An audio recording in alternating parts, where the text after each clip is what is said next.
Hello everyone, कैसे हो भाई लोग? आई होप सब बढ़िया होंगे। तो आज की इस वीडियो में हम देखने वाले हैं लैम्डा फंक्शन, और मैं आपको बिल्कुल लैम्डा का हीरो बना के भेजूंगा जीरो से। तो इस वीडियो का टाइटल भी वही होने वाला है। लेकिन वीडियो को स्टार्ट करने से पहले यार मैं बस इतना कहना चाहूँगा, तुम्हारे अपने भाई का चैनल है तो यार थोड़ा सपोर्ट कर दो, और अगर वीडियो देख रहे हो और अच्छी लग रही है तो यार चैनल को सब्सक्राइब कर देना भाई। इससे ज़्यादा तो मैं कुछ मांग नहीं रहा हूँ। और अगर आपके माइंड में कोई टॉपिक है, कोई टॉपिक जिस पे मैं वीडियो बना सकता हूँ, तो वो कमेंट सेक्शन में मेंशन ज़रूर करना, तो मैं रिस्पॉन्स भी करूँगा और उस टॉपिक पे जल्दी से जल्दी एक वीडियो बनाने की कोशिश भी करूँगा। तो बिना किसी देरी के हम शुरू करते हैं। और सबसे पहले लैम्डा स्टार्ट करने से पहले हम समझ लेते हैं लैम्डा होता क्या है। तो जैसे कि आपको पता होगा भाई, लैम्डा को ना आप सर्वरलेस भी बोलते हो। मतलब एक तरीके से आप ऐसे समझो, जैसे आपने अगर EC2 वगैरह पे काम किया होगा, एक वर्चुअल मशीन लॉन्च की होगी, तो उसमें आपको पता होगा उसमें आप कोई एप्लीकेशन ना आपने मतलब एप्लीकेशन अगर आप नॉर्मली सर्वर बनाते हो, तो EC2 जो है आपका इलास्टिक कंप्यूट क्लाउड, वो आपकी एक मशीन है, एक सर्वर है अपने आप में, ठीक है। अब आप कोई एप्लीकेशन है तो आप उस एप्लीकेशन को रन करने के लिए आपको एक सर्वर चाहिए होता है। मैं यहाँ पे एक बार EC2 लिख देता हूँ। ये ना एक बार टू हाइफन, ये अपने आप में सर्वर है। अब आप क्या करोगे, इस सर्वर के अंदर अपना कोड लिखोगे। तो अब आपके सर्वर पे अगर ज़्यादा ट्रैफिक आ रहा है, आपकी एप्लीकेशन के ज़्यादा यूजेस हो रहे हैं, तो क्या करोगे आप फिर उसे मतलब लोड बैलेंसर वगैरह के पीछे लगाओगे, उसमें ऑटो स्केलिंग लगाओगे, और मतलब आपको ना और सर्वर लॉन्च करने पड़ेंगे यहाँ पे, ठीक है। अब ये ना एक तरीके से हेडेक हो गया। अब आपको कोड तो करना ही पड़ रहा है। ये आपका जो कोड का पार्ट है, मैं इसे रेड कर देता हूँ, ठीक है। वैसे सब कुछ रेड हो गया, कोई नहीं, इग्नोर करो। और कोड के साथ आपको सर्वर भी मैनेज करना पड़ रहा है। अब लैम्डा क्या है? आपका AWS का लैम्डा ना आपको यही चीज़ में हेल्प करता है। ये जो लैम्डा है ना, ये एक तरीके से सर्वरलेस आर्किटेक्चर फॉलो करता है। मतलब एट दी एंड यार, सर्वर देखो हर चीज़ के पीछे होता है, ठीक है। लेकिन लैम्डा के केस में क्या है, जो आपका सर्वरलेस बोलते हैं इसे, ये सर्वर ना AWS खुद मैनेज करता है। तो आपको ना लैम्डा के केस में कोई सर्वर नहीं हैंडल करना, कुछ नहीं करना। आपको बस क्या करना है, मैं एंटर करता हूं, राइट योर ओन कोड। बस आपको ना मेन अपने कोड पे फोकस करना है लैम्डा के केस में। इन शॉर्ट, मतलब जहाँ पे आप सर्वर्स खुद से मैनेज नहीं कर रहे हो, वो उसको सर्वरलेस बोलेंगे। जिसमें आप सर्वर खुद से लॉन्च कर रहे हो, खुद बना रहे हो, खुद मैनेज कर रहे हो, उसे मतलब आ, आपका जो नॉर्मल आर्किटेक्चर चलता है सर्वर वाला, वो बस वही है। तो यहाँ पे आपको समझ में आ गया होगा। अब इसके अलावा अगर एक दो चीज़ें और समझे, तो लैम्डा की कोस्टिंग ना यार मतलब कुछ चीज़ों पे डिपेंड करती है। आप मतलब बिल्कुल आपके इंटेंसिव हाई एंड टास्क हैं, जो लॉन्ग रनिंग टास्क है, उनके लिए लैम्डा प्रीफरेबल नहीं होता है। उनके लिए आप EC2 वगैरह या फिर ECS डोकर, मतलब इन सब चीज़ों पे ही जाओगे, वो अलग चीज़ें हैं। लेकिन अगर आपका कोई टास्क है, कोई क्रोन जॉब चलानी है, आपको कुछ एक ऑपरेशन परफॉर्म करना है एक सर्टेन एक्शन पे, सपोज मैंने S3 में एक डेटा अपलोड किया, एक इमेज अपलोड की, और मुझे उसके अपलोड होते हुए इस इमेज की प्रोसेसिंग करानी है और फिर से उसे कहीं आगे भेजना है, तो मैं उस पर एक इवेंट लगा सकता हूँ जिससे मेरा लैम्डा ट्रिगर हो जाए। और मोस्टली लैम्डा आपका तभी प्रीफरेबल होता है अगर आपका जो जॉब है, जो एक्शन है, वो 15 मिनट के अंदर कंप्लीट हो जाए। तो मैं यहाँ पे लिख देता हूँ, अगर 15 मिनट में कंप्लीट हो जाए, तो मतलब इस चीज़ के बेस पे आपकी कोस्टिंग भी मैटर करती है कि आपका फंक्शन कितना टाइम ले रहा है। अब ना यार, इसमें लैम्डा में ना आपको बस दो तीन चीज़ें समझनी है जो मेन होती है भाई। थ्योरी ना आप स्किप कर सकते हो अगर आपको डायरेक्ट इसका प्रैक्टिकल देखना है। लेकिन मैं बता रहा हूँ यार, बिल्कुल इनिशियल से ही कर रहे हैं, तो एक दो चीज़ें होती है देखो। एक तो होता है इनिट फेज़, जहाँ पे आपका पूरा आर्किटेक्चर बनता है लैम्डा का। आप उसमें डिफाइन करते हो कौन सा, मतलब कौन सी लैंग्वेज पे चलेगा, आप आर्किटेक्चर क्या रखोगे, आपका आर्म होगा या फिर AMD होगा, ये सारी चीज़ें ये इनिट फेज़ में होता है। देन उसके बाद आप होता है आपका फंक्शन स्टार्ट। स्टार्ट जहाँ पे आप अपना फंक्शन डिप्लॉय करते हो, और जो उसका मतलब एक्चुअल में लॉजिक रन होता है, आपने उसके अंदर जो कोड लिख रखा है, वो कोड ये मतलब आप जो मेन मेन लैंग्वेज है ना भाई, लैंड ऑन सबको सपोर्ट करता है, चाहे वो पाइथन हो, Node.js हो, ठीक है, जावा हो।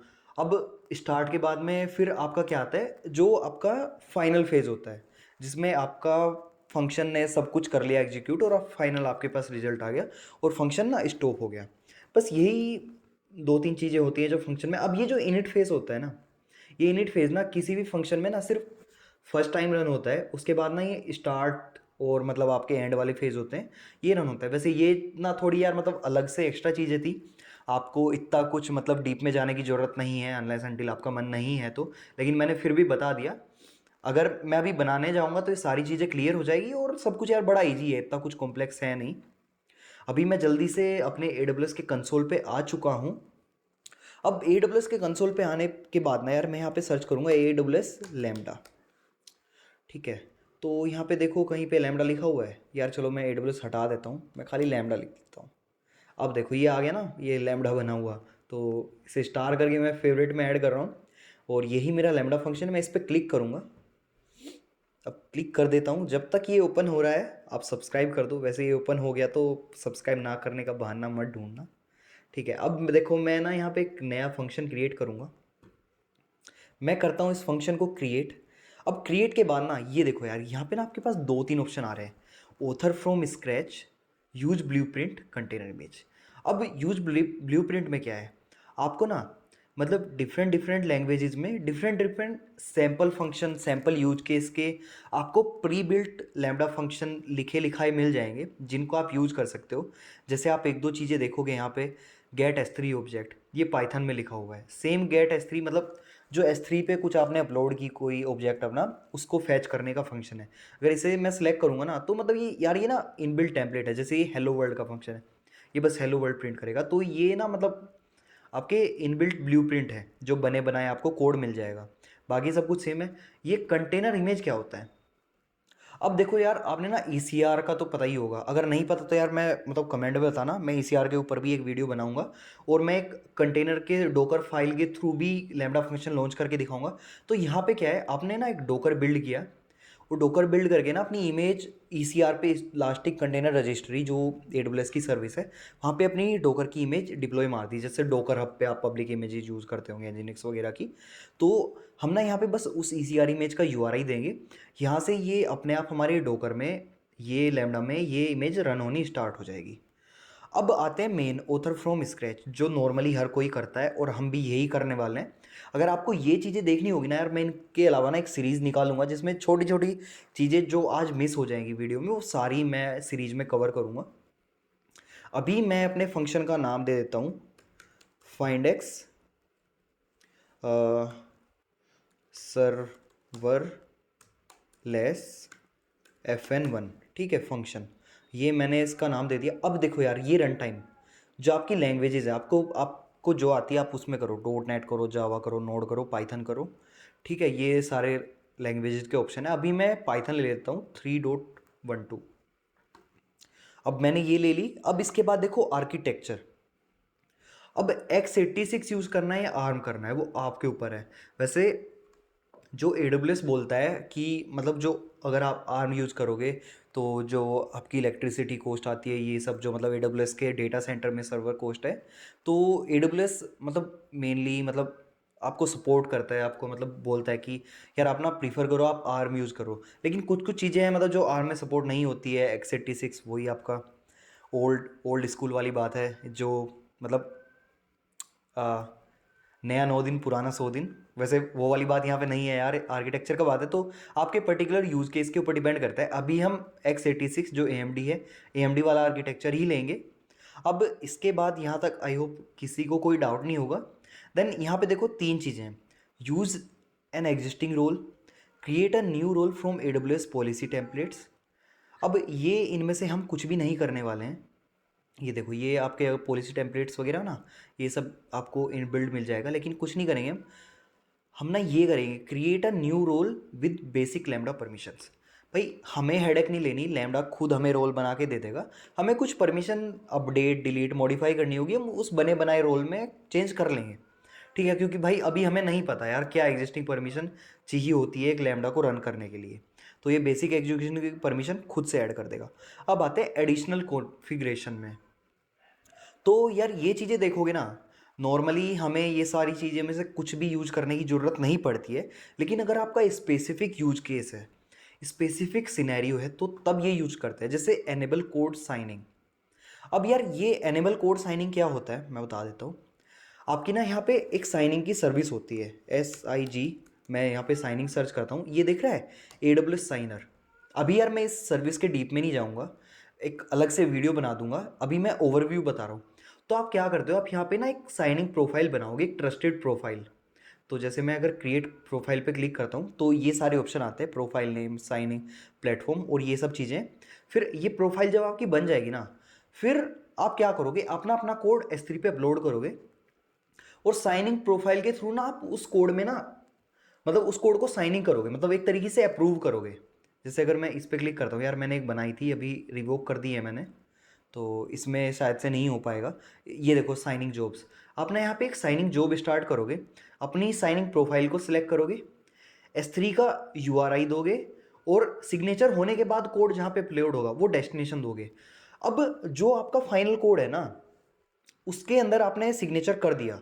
अब फिर AWS लैम्बडा क्या करता है, या यहाँ पे कोड साइनिंग एनेबल करोगे, आप अपनी साइनिंग प्रोफाइल यहाँ पे मेंशन करोगे। अब ये ना कंपेयर करेगा, हाँ भाई ये जो कोड मैं यूज़ करने वाला हूँ, इस कोड में मेरी साइनिंग प्रोफाइल के सिग्नेचर हैं। अगर है तो मैं इसे डिप्लॉय करूँगा, नहीं तो मैं इस कोड को रिजेक्ट कर दूंगा। होपफुली ये साइनिंग वाला पार्ट आपको समझ में आ गया होगा। अब ये एनेबल एन्क्रिप्शन, ये उस केस में यूज होता है जब आप जिप अपलोड करते हो अपने लैम्बडा में। अभी जब मैं बनाऊंगा ये सारी चीज़ें दिखाऊंगा, तो तब आपको मतलब AWS KMS की डिफ़ॉल्ट की यूज़ करनी है या फिर कस्टमर मैनेज यूज़ करनी है, आप इसे भी इग्नोर करो। फंक्शन URL, फंक्शन URL आपको एक पब्लिक URL दे देता है अपने लैम्बडा फंक्शन के लिए, जो आप पब्लिकली एक्सेस कर सकते हो। वैसे आप VPC वगैरह में भी रख सकते हो ये सारी चीज़ें। और टैग्स आपको पता ही है यार, नेम और इन्वायरमेंट, ये सारी चीज़ें क्या क्या रखना है। और एनेबल VPC, बाय डिफ़ॉल्ट हमारा लैम्बडा फंक्शन एक तरीके से आप समझ सकते हो किसी VPC में नहीं है, पब्लिक मान लो। लेकिन सपोज हमारी कोई एक पर्टिकुलर सर्विस है, सपोज मेरा एक डेटाबेस है, एक RDS का डेटाबेस है, वो डेटाबेस मेरे पर्टिकुलर VPC में, सपोज VPC 1 के अंदर मेरा डेटाबेस है। अगर मैं यहाँ पे आऊँ, मैं ये सब क्लियर कर देता हूँ, डिलीट, ये मेरा VPC है, ठीक है, VPC प्राइवेट VPC है मेरा यार, प्राइवेट VPC। तो इसमें यार सबनेट भी मेरा प्राइवेट होगा और इसके अंदर मेरा एक RDS है। अब यार देखो ये प्राइवेट है, इसके अंदर RDS है, तो अब बताओ ये एक्सेस हो पाएगा? बाहर से एक्सेस हो ही नहीं पाएगा। तो अब आप क्या करते हो, अगर आपको कम्युनिकेशन करना है, तो अगर आपका ये लैम्बडा है, ये लैम्बडा आपका क्या है, पब्लिक है, इसे पब्लिक समझो, ये किसी VPC के अंदर नहीं है।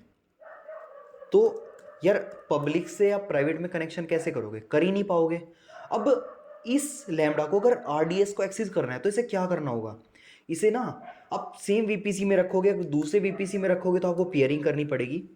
तो यहाँ पे ना आप सेम VPC में रखोगे, प्राइवेट सबनेट में या पब्लिक सबनेट में, वो आपकी मर्जी है। तो जैसे ही वो करोगे तो ये इसके साथ कनेक्शन कर पाएगा RDS के। तो यार ये VPC वाला पार्ट वही है, अभी मैं एनेबल नहीं कर रहा हूँ, ये भी किसी नेक्स्ट वीडियो में दिखा दूंगा। लेकिन थ्योरेटिकली होपफुली आपको ये चीज़ समझ में आ गई होगी। अभी आप अगर एक फ्रेशर हो, बिगनर हो, तो ये चीज़ें इग्नोर कर सकते हो, ठीक है, बस थ्योरेटिकली समझो। अब मैं क्लिक करता हूँ यार क्रिएट फंक्शन पे,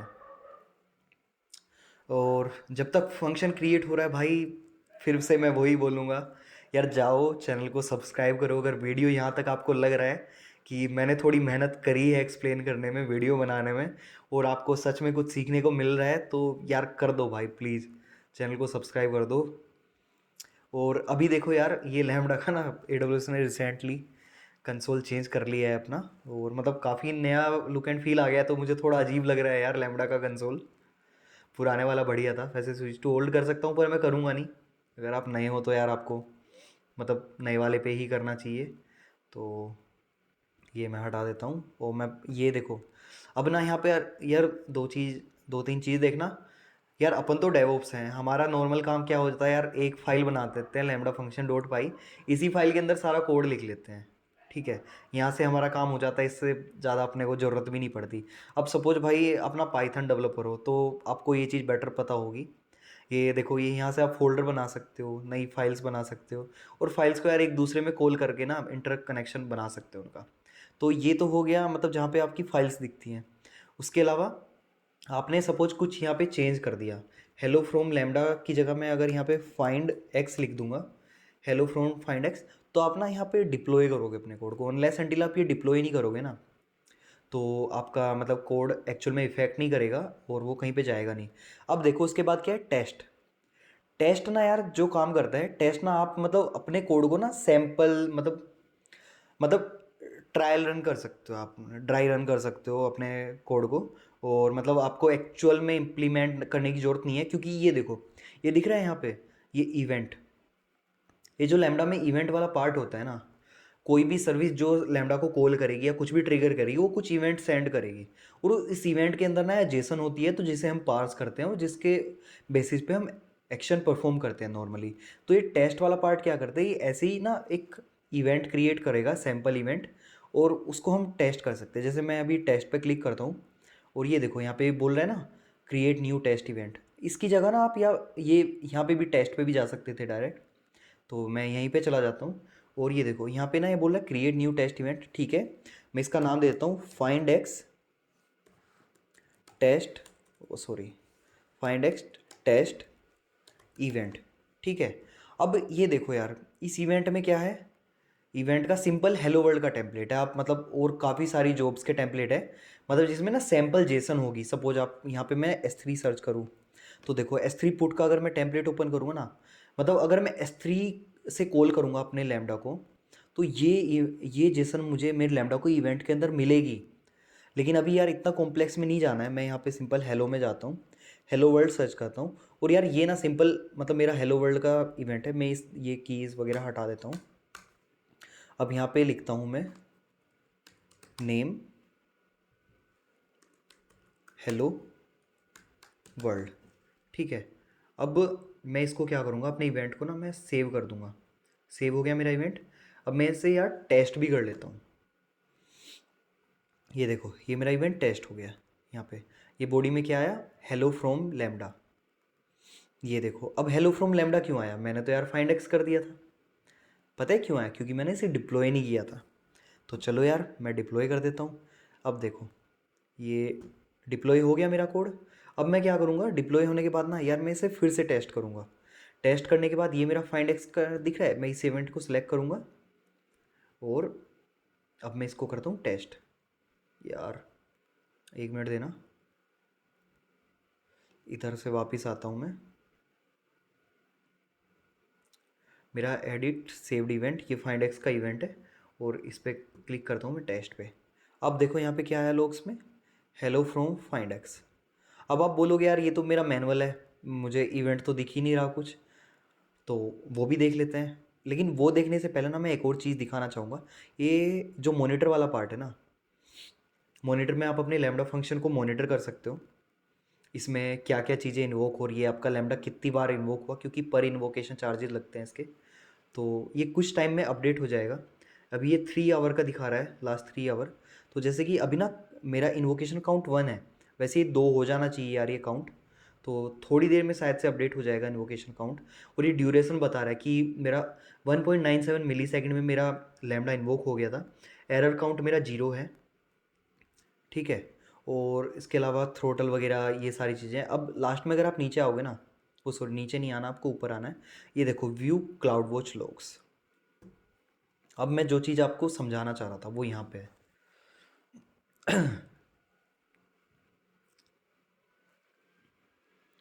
ठीक है, ये ओपन हो गए, लॉग्स ओपन हो रहे हैं। देखो इसने ना अपने आप बना दिया AWS lambda find x serverless FN1, ये इसने एक लॉग ग्रुप बना दिया। और ये ना मैं पहले वाला लॉग देखता हूँ। अब देखो क्या हुआ था, सबसे पहले क्या चला आपका इनिट, जो मैंने आपको बताया था। एक सबसे पहले जो इनिट फेज होता है जिसमें आपका इन्वायरमेंट सेटअप होता है, आर्किटेक्चर सेटअप होता है। जो मेरा पाइथन 3.12 मैंने ली थी, वो रन टाइम का सेटअप हो गया उसके बेसिस पे। देन उसके बाद क्या हुआ, मेरा फंक्शन ना स्टार्ट हुआ, ठीक है। ये मेरा फंक्शन का वर्जन है, लेटेस्ट वर्जन के साथ स्टार्ट हुआ। मेरी रिक्वेस्ट ने प्रोसेस हुआ, वो एंड हो गई, ठीक है। और ये मुझे फाइनल में ना रिपोर्ट मिल गई। यार ये रिपोर्ट ओपन क्यों नहीं हो रही है, शायद सिस्टम हैंग हो गया। ठीक है, ये रिपोर्ट मिल गई। रिपोर्ट में क्या दिखाया, बिल्ड ड्यूरेशन मेरी 2 मिली सेकेंड है, मेमोरी साइज 128 MB है, ठीक है। मैक्सिमम मेमोरी यूज्ड मेरी 32 MB है। ये जो मेमोरी है ना, आप बढ़ा सकते हो अपनी रिक्वायरमेंट के अकॉर्डिंग। इसकी रिक्वेस्ट रेज करनी पड़ती है, वो मेमोरी वगैरह इंक्रीज हो जाती है अकॉर्डिंगली, लेकिन उसके फिर अलग से चार्जेज होंगे। अभी इतना देखो ये ना, अब जो ये इनिट वाला फेज है ना, ये आपका बार बार कॉल नहीं होगा। तो मैं वापस से एक बार बाहर आता हूँ। अपने आपको पता है मैंने 2 बार इन्वोक किया, अभी तीसरा भी करूँगा तो वो देख लेना।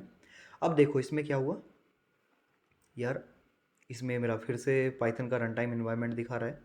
रुक जाओ, ये डिप्लॉय किया था ना मैंने, इसलिए वो दिखा रहा है। अभी इसको यहीं पे ही रहने देते हैं और अब देखते हैं। मैं यहाँ पे ना इसको एक बार फिर से टेस्ट करता हूँ। टेस्ट करने के लिए मैं एग्जिस्टिंग इवेंट को लूँगा और यहाँ पे ना हेलो वर्ल्ड की जगह लिख देता हूँ हेलो फाइंड एक्स। उसको हम टेस्ट करते हैं।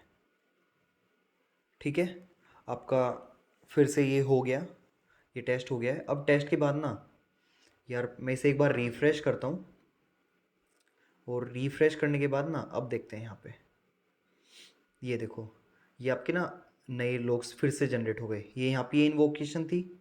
अब फिर से क्या किया इसने, स्टार्ट किया, एंड किया, रिपोर्ट किया, इनिट दोबारा इसने नहीं किया।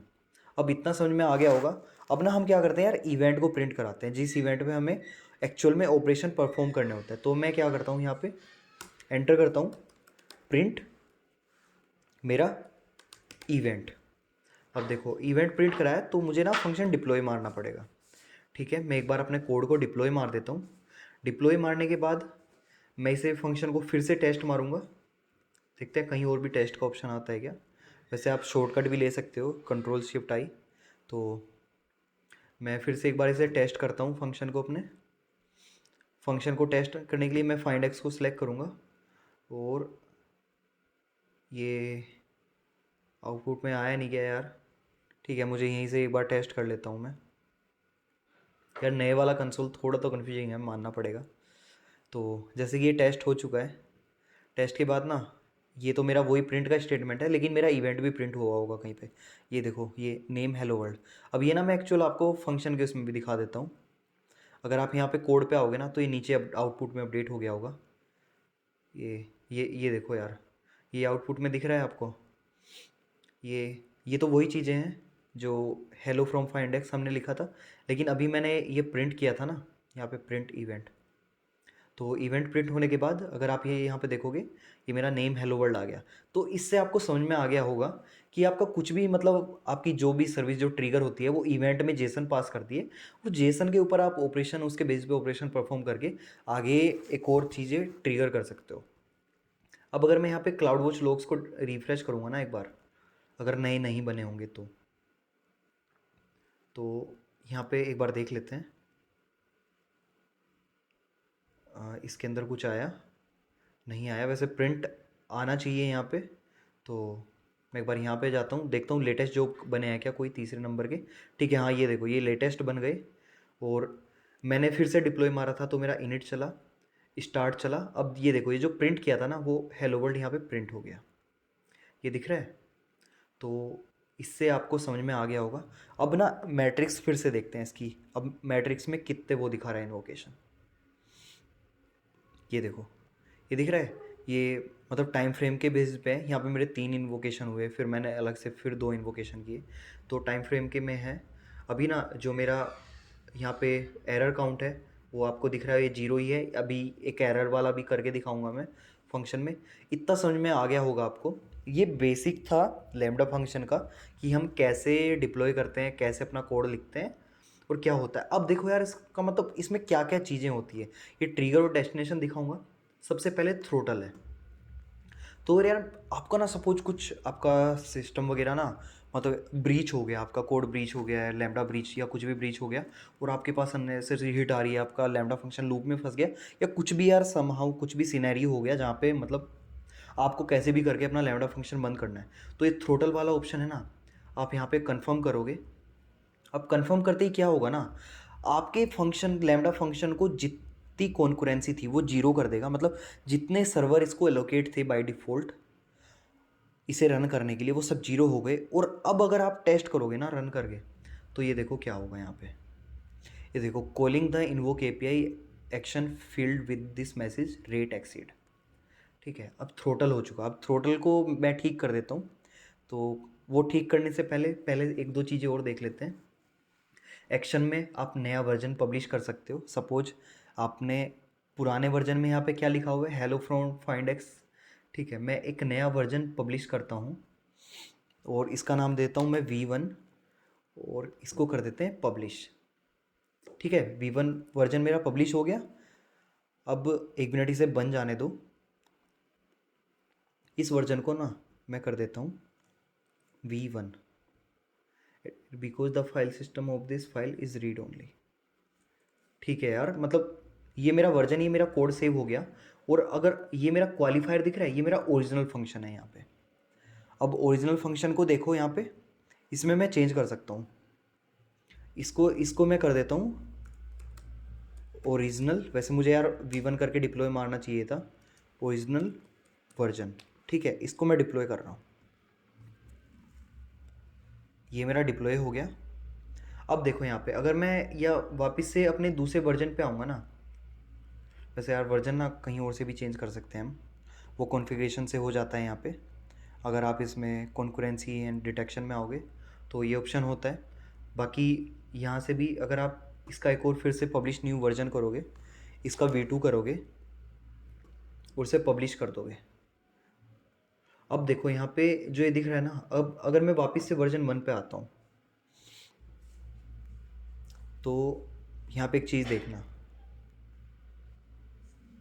ये देखो मैंने तो यार क्या किया था, मैंने तो ओरिजिनल वर्जन लिख दिया था, लेकिन यहाँ पे तो फाइंड एक्स ही दिख रहा है। तो एक तरीके से आप बोल सकते हो यार गिटहब की तरह, जैसे वहाँ पे आपके वर्जन मेंटेन होते हैं ना, उस लेवल का तो नहीं, पर आप अपने लैम्डा फंक्शन के डिफरेंट डिफरेंट वर्जन मेंटेन कर सकते हो। जैसे अगर आप V2 में देखोगे ना, V2 में आपको ओरिजिनल वर्जन लिखा हुआ दिखेगा, वो देख लेते हैं एक बार। ये देखो, ये ओरिजिनल वर्जन। अब मैं ना अपने एक्चुअल में जो मेरा क्वालिफायर है, मेन फंक्शन है, उसी में ही आ जाता हूँ। और अब देखो यार, यहाँ पे ना आप एलियास भी क्रिएट कर सकते हो। अब एलियास क्या होते हैं, एलियास ना मतलब अब अगर सपोज आपका वर्जन 1 और वर्जन 2 मैंने बनाए, तो एलियास क्या करेंगे, जैसे समझ में आ रहा होगा, रेफरेंस। तो अगर मैं यहाँ पे क्रिएट एलियास करता हूँ, इसका मैं नाम देता हूँ एलियास वर्जन 1 का, डिस्क्रिप्शन भी यही देता हूँ और यहाँ पे वर्जन सेलेक्ट कर लेता हूँ V1। तो ये जो एलियास होगा ना, ये हमारे हमेशा वर्जन 1 को डिफाइन करेगा। और ये वेट वगैरह है, ये वेट अभी मैं बताऊंगा वेट कैसे यूज़ करते हैं। तो इसे मैं सेव कर दूंगा। अब यहाँ पे मैं एक और एलियास बना लेता हूँ, इसे डिलीट का ऑप्शन आ रहा है वैसे, तो इसको मैं वर्जन 2 सेलेक्ट करता हूँ फिर से। और यार इसे बैक करते हैं, गलती से कॉन्करेंसी पे क्लिक हो गया। और यहाँ पे फिर से क्रिएट एलियास करता हूँ और इसका नाम देता हूँ एलियास V2। तो ये वाला एलियास क्या करेगा, ये मेरे वर्जन 2 को पॉइंट करेगा। अभी मैं बताऊंगा ये चीज़ें कहाँ पे यूज हो रही हैं, फिलहाल पहले आप समझ लो। ठीक है, तो ये मैंने 2 एलियास बना दिए। मैं वापस से अपने क्वालिफायर पे आ जाता हूँ। अब ये चीज़ें ना यहाँ पे मतलब यहाँ से यूज़ नहीं होती हैं। तो अब ना आप नीचे आ जाओ, मैंने आपको कोड वाला पार्ट बता दिया जहाँ पे आपका एक्चुअल कोड होता है। ठीक है, आपको टेस्ट वाला बता दिया, जो टेस्ट करते हैं, ये टेस्ट वाला आपने देख लिया। मॉनिटर आपको समझ में आ गया, कैसे आपको लॉग्स चेक करने होते हैं, ये व्यू क्लाउड वॉच लॉग, और ये जो मैट्रिक्स वगैरह है कैसे काम करती है। अब एलियासिस पे क्लिक करो, ये देखो ये दिख रहा है एलियास। ये एलियास V1 क्या कर रहा है, वर्जन 1 को वो कर रहा है। आप एडिट भी कर सकते हो, आप एलियास 1 को भी वर्जन 2 पे ही पॉइंट कर सकते हो। अभी वेट क्या है इनका, बाय डिफ़ॉल्ट 100% है। मतलब अभी मैं समझाता हूँ क्या करते हैं। देखो जैसे एलियास V2 है ना, मैं इसको एडिट करता हूँ और इसको ना मैं वर्जन 1 पे ही पॉइंट कर देता हूँ। और अब इसे मैं जैसे सेव करूँगा, अब देखो यहाँ पे ना हम वेट डिफाइन कर सकते हैं कि आपका मतलब जो ट्रैफिक आए ना, वो कितना % वर्जन 1 पे जाना चाहिए, कितना % वर्जन 2 पे जाना चाहिए। वेट के ऑप्शन में भी नन ना आ रहा हो, बस देखो ये जैसे वर्जन 2 का दूंगा ना मैं, इसका यहाँ पे वेट डिफाइन कर सकता हूँ मैं 50 और इसको कर देता हूँ मैं सेव।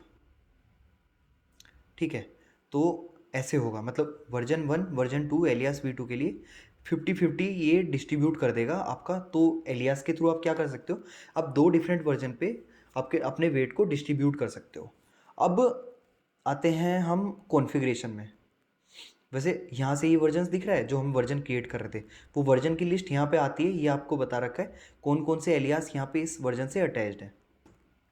अब कॉन्फ़िगरेशन में आ जाओ यार, देखो ये ना जनरल कॉन्फ़िगरेशन, वही जो आपने लॉग्स में देखा था ना 128 MB, यहाँ पे आपको दिखा भी होगा, ये जो फाइनल इसका आता है, इसमें memory size 128 MB, max memory use 32 MB।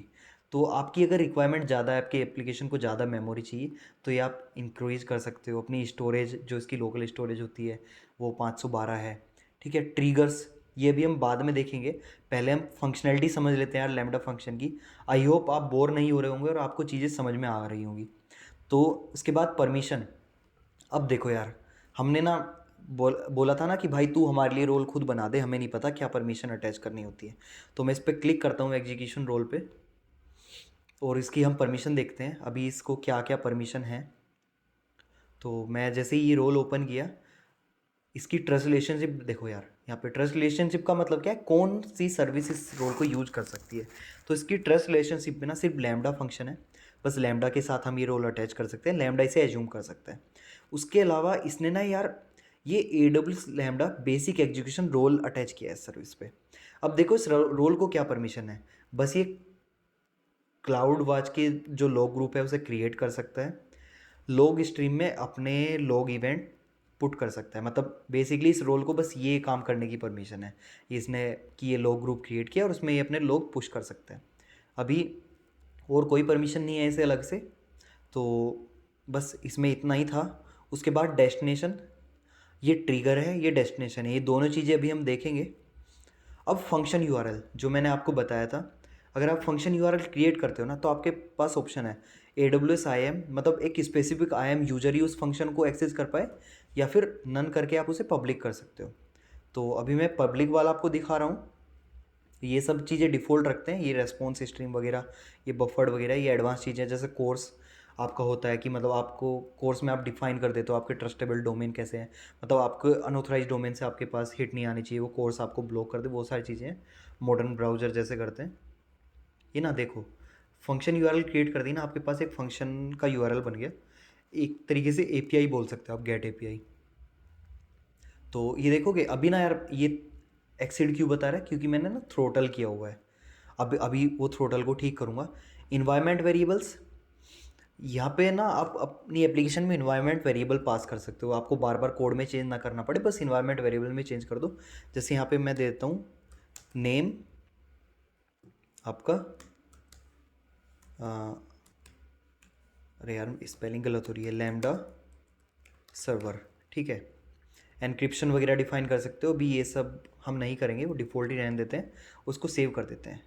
अब यार देखो, अब सपोज ना आपको कोड आता है ना मुझे कोड आता है, बस हम जुगाड़बाजी से चल रहे हैं, ठीक है। ठीक है जैसा चल रहा है। तो उसके लिए मैं क्या करूँगा, मैं चैट GPT ओपन करूँगा, ठीक है। मैं जस्ट आपको एक तरीका बता रहा हूँ यार, मतलब आप कैसे मतलब चीज़ें कर सकते हो। तो यार ये मेरा डिफ़ॉल्ट फंक्शन है। अब मैं GPT को बोलूँगा I need to use env name inside below lambda code, so give me updated code only, no extra info required, ठीक है। मैंने पेस्ट कर दिया, अब ये बस मुझे कोड दे देना चाहिए। अब ये बोल रहा है भाई ठीक है, आप ना एक लाइब्रेरी यूज़ करो जो इसका इनबिल्ट है, import OS, ठीक है। मैं यहाँ पे पेस्ट कर देता हूँ, import OS को मैंने import कर लिया। अब उसके बाद इसने क्या बोला भाई, ये ना os.get.env करो, ठीक है। मैं os.get.env कर लेता हूँ, इसके अंदर इवेंट को भी हटा देता हूँ यार। तो os.get.env कर लिया मैंने नेम। अब ये क्या बोल रहा है, बस इसे सीधे सीधे प्रिंट कर दो, ठीक है। तो ये मेरा फाइनल कोड मुझे GPT ने दे दिया। अभी मैं इसे डिप्लॉय मार देता हूँ इस कोड को। अभी मैं रन नहीं करूँगा क्योंकि मैंने थ्रोटल किया हुआ है, मेरा फंक्शन रन होगा भी नहीं अभी। तो मैं वापस से कॉन्फ़िगरेशन में आता हूँ। ये ENV वाला पार्ट आपने देख लिया। टैग्स, आप यार टैग वही आपके लिए कॉस्ट ऑप्टिमाइजेशन के लिए, मतलब आपको कौन सी सर्विस कितना क्या खा रही है, कौन सा इन्वायरमेंट है। जैसे मैं इन्वायरमेंट दे देता हूँ मैं यहाँ पे, इसका सपोज आप प्रोड दे दो, या फिर मैं डेव दे देता हूँ, टेस्टिंग इन्वायरमेंट है हमारा, ठीक है। और इसका पर्पज़ क्या है, ठीक है, पर्पज़ इसका टेस्टिंग ही है, टेस्टिंग ही तो कर रहे हैं हम, लर्न कर रहे हैं, लर्निंग लिख सकता हूँ मैं। ठीक है, टैग का आपको समझ में आ ही गया होगा, मैं सेव कर देता हूँ। ये टैग अगर नहीं भी दोगे तो चलेगा, बाकी अच्छी बात है अगर आप दे लो। वीपीसी, वीपीसी जैसे मैंने आपको बताया था, अगर आपको अपने लैम्बडा फंक्शन को किसी एक पर्टिकुलर वीपीसी में रखना है, वो स्पेसिफिक यूज केस होते हैं। सपोज आपका कोई वीपीसी वन है या फिर डिफ़ॉल्ट वीपीसी मान लो जो यहाँ पे है, और इस वीपीसी के अंदर आपकी कोई सर्विस चल रही है, तो उसको बाय डिफ़ॉल्ट लैम्बडा एक्सेस नहीं कर पाएगा अगर वो प्राइवेट है, प्राइवेट सबनेट में। तो आपको उस वीपीसी के अंदर रखना ही पड़ेगा अपने लैम्बडा को। इसकी अलग से वीडियो बना दूंगा मैं। और इसके अलावा आरडीएस डेटाबेसेस, ये वही चीज़ आ जाती है कि अगर आपको अपने लैम्बडा के कोड के थ्रू आरडीएस के डेटाबेस को एक्सेस करना है तो डायरेक्ट आप नहीं कर पाओगे। उसके लिए आपको फंक्शन को वीपीसी के अंदर रखना पड़ेगा, और उसके बाद आप यहाँ पे अपने आरडीएस के साथ अपनी कनेक्टिविटी चेक कर सकते हो, फिर आपका फंक्शन आपके आरडीएस से कनेक्ट कर पाएगा। इतना हो गया। अब मॉनिटरिंग एंड ऑपरेशन टूल्स, इसमें हमने दो चीज़ देख ही ली यार, क्लाउड वॉच के लॉग ग्रुप देख लिए, मैट्रिक्स देख ली। अब ये cloud watch application AWS x-ray वगैरह है यार, ये ना एक एंटायरली डिफरेंट टॉपिक है, तो इस पे हम नहीं जाएंगे। लैम्बडा इनसाइट्स वगैरह अभी यार अननेसेसरी की कॉस्टिंग आती है, तो वो डिसेबल्ड ही है। अब आ जाओ यहाँ पे कॉन्करेंसी एंड रिकर्जन डिटेक्शन। अब इसमें देखो यार क्या होता है, अभी जैसे ही मैंने ना थ्रोटल किया था, आपको याद होगा, तो मेरी जो रिजर्व्ड कॉन्करेंसी है ना वो जीरो हो गई। मतलब मेरे लैम्बडा फंक्शन के पास भाई एक भी सर्वर नहीं है रन होने के लिए। तो और अनरिजर्व्ड कॉन्करेंसी देखो यार 10 है, मतलब मैं 10 कॉन्करेंसी दे सकता हूँ, 10 सर्वर तक अलोकेट कर सकता हूँ। आपकी रिक्वायरमेंट है तो आप AWS सपोर्ट के पास जाके इसको इंक्रीज करा सकते हो। तो अब यहाँ पे दो ऑप्शन है, या तो मैं मैनुअली 1 दे दूँ, मैं 10 से ज़्यादा नहीं दे पाऊँगा। ठीक है, ये 10 मैंने दे दिया, अब ये इतना हो जाएगा। देखो अगर सेव करूँगा, सेव भी हो जाना चाहिए।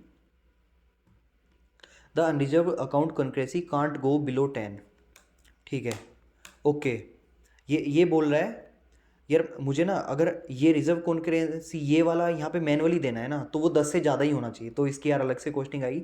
मैं करता हूँ यूज़ रिजर्व्ड अकाउंट कॉन्करेंसी। अभी मेरी क्या है, 10 है, इन 10 में से ही मेरा यूज़ कर लेंगे, मतलब मेरे लैम्बडा के पास सर्वर होगा रन करने के लिए। और अब मैं इसे ट्राई करूँगा ना, देखो फिर से थ्रोटल का ऑप्शन एनेबल हो गया।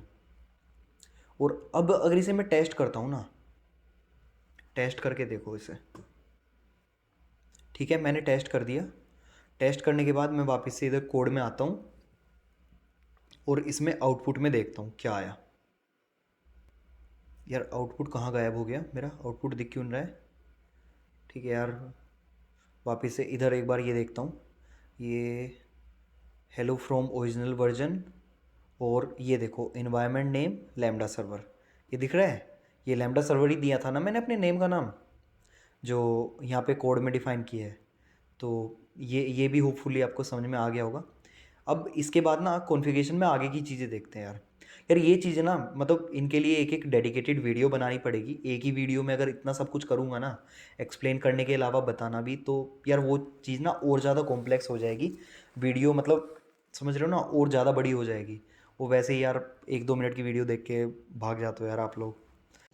रुको जरा, सबर करो। फिर मतलब यूट्यूब भी आगे रिकमेंड नहीं करता, यूट्यूब को लगता है वीडियो बेकार है, कुछ समझा नहीं रखा, बर्बाद है। और अगर आपको यार अगर देख रहे हो और लग रहा है ना अगर मैं समझा नहीं पा रहा या मतलब कुछ गलत बता रहा हूँ, तो यार कमेंट करके बताना, मैं उस चीज़ को इम्प्रूव करूँगा। नहीं। अब असिंक्रोनस इन्वोकेशन, ये वाला जो पार्ट है ना, ये वही सब चीज़ें हैं कि मतलब आप ना, मतलब असिंक्रोनस इन्वोकेशन का मतलब ये है कोई एक सर्विस ना आपको मतलब इन्वोक करेगी, वो सारी चीज़ें, मतलब यही चीज़ें है। नॉर्मली आपको इसकी ज़रूरत नहीं पड़ेगी, इसमें आप एडिट कर सकते हो, अपनी डेड लेटर क्यू वगैरह दे सकते हो, SNS SQS की अगर कुछ दिक्कत आती है या मतलब कुछ रिट्राई अटैम्प्ट है, तो आप दोबारा मतलब वो कोड को रिट्राई कितनी बार करना है। तो बाय डिफ़ॉल्ट कितना है, अगर आपका लैम्बडा फंक्शन फेल हो रहा है तो वो अब डिफ़ॉल्ट 2 बार रिट्राई मारेगा। देन उसके बाद कोड साइनिंग, ये मैंने आपको बताया ही था। कोड साइनिंग क्या करता है। फाइल सिस्टम, अगर आपका अलग से फाइल सिस्टम है, लेकिन इसके लिए भी आपको VPC में होना चाहिए। आपने कोई फाइल सिस्टम बना रखा है S3FS या फिर कुछ भी बना रखा है, तो वो फाइल सिस्टम को आप यहाँ लैम्बडा से अटैच कर सकते हो। अटैच करने के बाद ही आप उसे कोड के अंदर एक्सेस कर पाओगे, ये याद रखना। स्टेट मशीन्स, ये स्टेप फंक्शन है, इसके लिए एक अलग से वीडियो बनानी पड़ेगी। तो मेन लैम्डा का पार्ट तो नहीं बोलेंगे, लेकिन स्टेट मशीन लैम्डा, मतलब lambda S Q S S N S, मतलब आप एक ना फ्लो चार्ट की तरीके से आप चीज़ों को बना सकते हो, स्टेट मशीन से मैनेज कर सकते हो। तो ये एक एंटायरली डिफरेंट पार्ट है, स्टेट मशीन को भी अभी हम टच नहीं करेंगे। लेकिन मुझे उम्मीद है मैंने यार मतलब सब कुछ ही एक्सप्लेन कर दिया ऑलमोस्ट, कुछ मिस हुआ नहीं होगा मेरे से वैसे। चलो ठीक है, इतना आपको समझ में आ गया। एक बार मैं फिर से कॉन्करेंसी एंड रिकर्जन में आ जाता हूँ।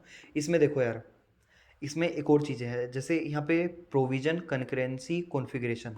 तो अगर आप यहाँ पे ऐड कॉन्फ़िगरेशन में आते हो ना, या आप ना यहाँ पे मेंशन कर सकते हो, जैसे आपको एलियास V1 है, आप एलियास डिफाइन करोगे और इसको ना कॉन्करेंसी दे सकते हो कि यार मेरे एलियास, मेरे पास अभी 10 कॉन्करेंसी है। अब 10 में से ना मान लो मैं यहाँ पे सिर्फ, यार मतलब मैं फिर वही गलती कर रहा हूँ, 11 इसे देने हैं।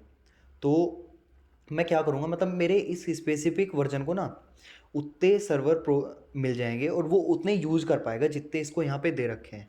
इसमें वही चीज़ें हैं, लेकिन नॉर्मल जो आपके यूज केस होता है उसमें ये ना एडवांस चीज़ें हैं, इनका आपको रिक्वायरमेंट नहीं पड़ेगी।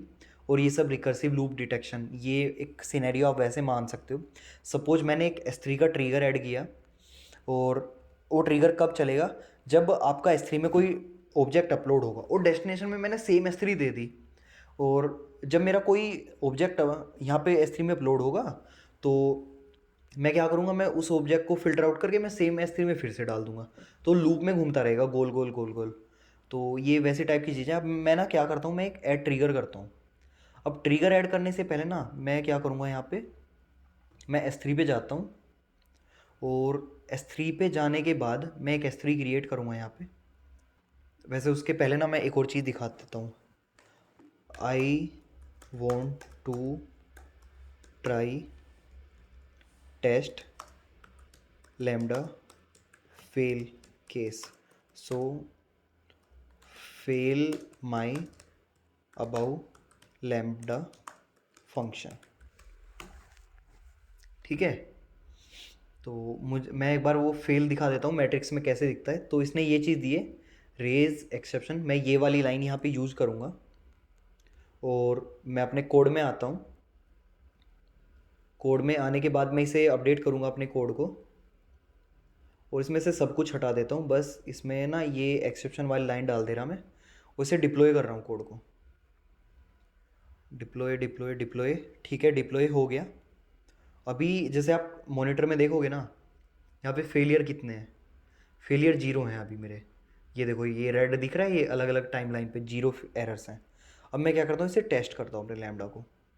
ये मैं मैनुअली एरर जनरेट कर रहा हूँ। वैसे नॉर्मली आप कुछ कोड लिखते हो तो day to day use case में आपके एरर ना आ जाते हैं। तो ये देखो, ये बोल रहा है इस एक्सेप्शन के साथ मेरा लैम्डा ना फेल हो गया। ठीक है, अब जैसे ही आप मॉनिटर में देखोगे ना, रिफ्रेश करके थोड़ी देर बाद आपको काउंट 1 दिखेगा, ये ग्रीन दिख रहा है, ग्रीन टिक। ठीक है, आपका एक फेलियर हुआ है। मैं दिखा देता हूँ, ये देखो, ये दिख रहा है, ये फेलियर वाला सक्सेस रेट है 100%। तो लैम्डा ना आपका फेल हो गया। अब मैं वापस से इधर आता हूँ। वैसे मैं क्या बता रहा था, मैं, हाँ, ये ट्रिगर बता रहा था। ट्रिगर बताने से पहले यार एक चीज़ मिस कर दी मैंने, वो भी बता देता हूँ। वैसे दो चीज़ मिस कर दी वैसे। तो ये देखो, यहाँ पे ना रन टाइम की सेटिंग आप बाद में भी चेंज कर सकते हो, रन टाइम चेंज कर सकते हो आप इसका। और आर्किटेक्चर वगैरह तो शायद नहीं कर पाओगे, एक बार देख लेते हैं क्या क्या चेंज कर सकते हैं। पाइथन से डॉट नेट वगैरह सब चेंज कर सकते हो, इसका आर्किटेक्चर आर्म वगैरह भी चेंज कर सकते हो यार, ये तो मस्त चीज़ है। तो उसके अलावा लेयर्स, अब लेयर्स क्या होती हैं, सपोज आपका ना, जैसे आपने ये लाइब्रेरी इंपोर्ट की, इंपोर्ट ओएस। अब यार देखो, आपको पता होगा पिप इंस्टॉल करके मतलब मल्टीपल लाइब्रेरीज इंस्टॉल करते हो। सारी चीज़ें तो डिफ़ॉल्ट नहीं होती है ना यार पाइथन के उसके अंदर, आपको बाहर से लाइब्रेरीज इंपोर्ट करनी पड़ती है। अब सपोज आप एक लाइब्रेरी है, इंपोर्ट रेस्पॉन्स। ठीक है, ये आपकी लाइब्रेरी है। मैं इसे डिप्लॉय कर देता हूँ, और डिप्लॉय करने से पहले मैं एक बार ये एरर वाला भी हटा दे रहा हूँ। अब देखो यार, ये लाइब्रेरी ना डिफ़ॉल्ट होती ही नहीं है पाइथन में, तो ये पैकेज हमें बाहर से डालना पड़ता है। Print added library response. ठीक है, इसे डिप्लॉय मारता हूँ, टेस्ट करके देखता हूँ। अब देखो क्या होगा, इसे लाइब्रेरी मिलेगी या नहीं मिलेगी। इसको करते हैं अभी हम टेस्ट। अब देखो इसने क्या बोला, unable to import module lambda function, no module name response. अब इस केस में हमें क्या करना होता है, हम ना लेयर्स यूज़ करते हैं। अब लेयर्स कैसे यूज़ करते हैं, देखो यार मेरे पास विंडोज़ सिस्टम है, ये तो गड़बड़ होगी, मैं पिप की कमांड कैसे चलाऊंगा विंडोज़ में। तो मैं एक काम करता हूँ, मैं ना क्लाउड शेल ओपन कर लेता हूँ, इसमें शायद से पिप होगा, एक बार देख लेते हैं।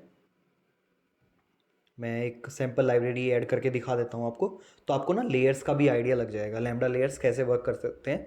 वैसे यार लैम्डा का जो लेयर्स है ना वो एक डेडिकेटेड वीडियो तो डिज़र्व करता है, मतलब काफ़ी सही है यार। मतलब अगर आप एक मतलब काफ़ी बड़ा फंक्शन लिख रहे हो, काफ़ी बड़ा कोड लिख रहे हो, तो यार लेयर्स तो आपको बहुत ज़्यादा यूज़ करना पड़ता है।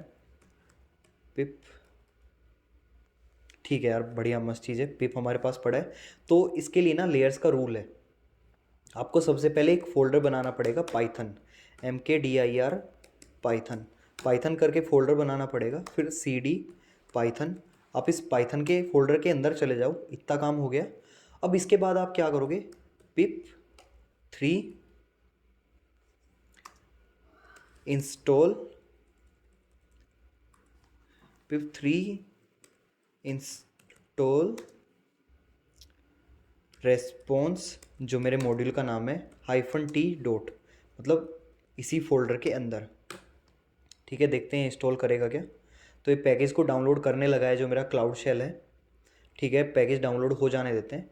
अब इसके बाद क्या करना पड़ेगा, मैं वापस से इस फोल्डर के बाहर आऊँगा और इस फोल्डर को ना जिप बना दूंगा इसकी। ठीक है, एक बार ये सब वो हो जाने देते हैं, डिपेंडेंसी वगैरह जो इसकी चल रही है ये चलने दो। और यार उसके लिए सॉरी, मैं बीच बीच में इधर उधर से टॉपिक को आई होप मैंने मिक्स नहीं किया होगा, लेकिन मैं ट्रिगर बताने वाला था, ट्रिगर बताते बताते मैंने लेयर्स बता दी। ये चीज़ मैं इंप्रूव करूँगा और मैं नेक्स्ट टाइम से ध्यान रखूँगा। ऐसी कोई वीडियो है जिसमें मतलब ऐसे मतलब मल्टीपल चीज़ें हैं बताने के लिए, तो चीज़ें मिक्स ना हो और मतलब प्री डिफाइंड मेरे पास टॉपिक्स की लिस्ट हो, क्या क्या मुझे बताना है। वैसे आज की वीडियो में मेरा मेन मोटिव, मेन कोशिश मेरी वही है कि लैम्डा में मैं कुछ भी मिस नहीं करूँ। तो मैं स्क्रीन को एक बार क्लियर कर देता हूँ और यहाँ पे ls करता हूँ। तो ये देखो यार, मेरे पाइथन फोल्डर के अंदर ना ये सारी चीज़ें आ चुकी हैं। मैं करता हूँ CD डॉट डॉट और मैं ls कर लेता हूँ। ये देखो पाइथन का फोल्डर है। अब मैं GPT पे जाता हूँ, मैं इसे बोलता हूँ command to zip a folder name python. वैसे gzip करके ही कुछ कमांड होगी, तो देख लेते हैं। zip-r Python dot zip Python. ठीक है, मैं इसे Ctrl+V करके पेस्ट करता हूँ। अगर नहीं होगी तो यार इसे इंस्टॉल कर लेंगे हम। वैसे इसने जिप कर दिया है, तो ये जिप होने लग रहा है। जब तक ये जिप हो रहा है तो आपको पता है क्या करना है। अगर आप यहाँ तक वीडियो में टिके हुए हो तो यार मतलब मुझे उम्मीद है आपको वीडियो बढ़िया लग रही होगी, मज़ा आ रहा होगा। और कर दो भाई चैनल सब्सक्राइब, यही विनती है मेरी। तो पैकेज हो जाने देते हैं इंस्टॉल। ये पैकेज की जिप बन गई है, मैं ls कर लेता हूँ। अब पाइथन डॉट जिप बन गया। अब क्या करूँगा यार, देखो यहाँ पे तो ये आ गया। अब मैं ना इसे एक बार अपने S3 में अपलोड मार देता हूँ, और S3 में अपलोड मारने के लिए एक बकेट भी बनानी पड़ेगी मुझे। मैं नाम दे देता हूँ बकेट का लैम्डा बकेट। इसे बाद में मैं एज अ ट्रिगर भी यूज़ कर लूँगा यार इस बकेट को। लैम्डा करके ही मेरी बकेट हो गई, क्रिएट बकेट करता हूँ। और क्या दिक्कत है, ओहो, लैम्डा बकेट फाइंड एक्स। यार ये यूनिवर्सली यूनिक होने चाहिए आपकी बकेट के जो नाम होते हैं, तो मैं इसे क्रिएट कर लेता हूँ। वैसे अगर आपको डिटेल में S3 बकेट के बारे में जानना है, मेरी अलग से वीडियो बनी हुई है, तो मैं उसका लिंक आपको दे दूँगा।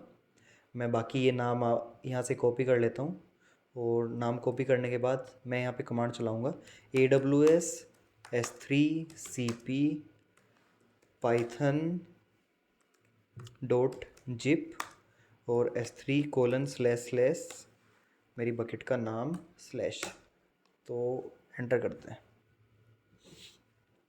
ठीक है, ये मेरी बकेट के अंदर चीज़ें अपलोड हो गई हैं। मैं एक बार देख लेता हूँ यहाँ पे। ये देखो ये ऑब्जेक्ट आ गया पाइथन डॉट जिप करके। अब मैं क्या करूँगा, अब यहाँ से मेरा काम हो गया है इधर क्लाउड शेल से। तो मैं वापस से अपने लैम्डा पे आता हूँ, और यहाँ पे अगर आप देखोगे ना, यहाँ पे ये दिख रहा है ये लेयर्स। तो ये लेयर्स आप यहाँ से भी यूज कर सकते हो, बाकी आप यहाँ से भी ऐड लेयर कर सकते हो। मैं यहाँ से कर देता हूँ लेयर को ऐड। और देखो AWS layer, custom layer, specify an ARN, तो मैं यहाँ पे कस्टम लेयर करता हूँ। वैसे अगर AWS करोगे तो देखो क्या ऑप्शन आएगा, ये आपके ना प्री डिफाइंड लेयर्स वगैरह हैं, लेकिन ये नहीं यूज़ करेंगे हम। मैं यहाँ पे कस्टम करता हूँ। कस्टम में नो लेयर है मेरी। ठीक है यार, मैं ना एक बार लेयर्स पे ही आ जाता हूँ। लेयर्स पे आने के बाद मैं यहाँ पे क्रिएट लेयर करूँगा। क्रिएट लेयर में मैं नाम दे देता हूँ रेस्पॉन्स लेयर। ठीक है, मैं इसका वो देता हूँ रिस्पॉन्स लेयर पाइथन। पाइथन की है ना ये मेरी। और या तो आप जिप फाइल को अपलोड कर दो या फिर फाइल को AWS S3 से उठा लो। तो मैं अपनी फ़ाइल का नाम दे देता हूँ। ये मेरी फ़ाइल है जो मैंने S3 पे अभी भेजी है, और ये इसका URI है मेरा। ठीक है, इसे यहाँ पे पेस्ट मारते हैं। अभी मैं श्योर नहीं हूँ यार ये, क्योंकि मेरी बकेट प्राइवेट है, ये यहाँ से इंटरनली उठा पाएगा नहीं उठा पाएगा। कंपैटिबल आर्किटेक्चर इसका x86 है। और रन टाइम इसका, यार मैं भूल गया, मैंने तो रन टाइम देखा ही नहीं। मैं 3.12 ही ले लेता हूँ। वैसे आपको ये चीज़ का ध्यान रखना है कि रन टाइम आप मतलब सही दो। तो ठीक है, मैं इसे क्रिएट करता हूँ लेयर को, और देखते हैं। ये लेयर ना यार क्रिएट होने में थोड़ा ज़्यादा टाइम लेती हैं। बाकी देखो यार क्या बोल रहा है ये, fail to create layer version, unzip size must be smaller than इतने बाइट्स। यार ये तो पंगा हो गया हमारे साथ यार। अनजिप साइज मस्ट बी, एक बार मैं साइज़ देख लेता हूँ यार। LS-LRTH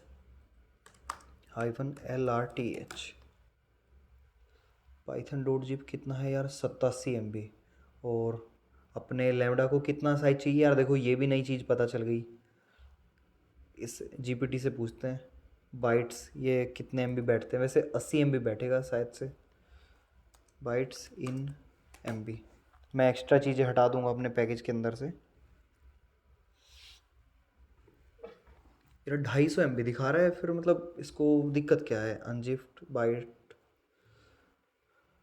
ओके, मैं इसे बोलता हूँ I am getting this error while trying to zip my response module, so how to zip only necessary files।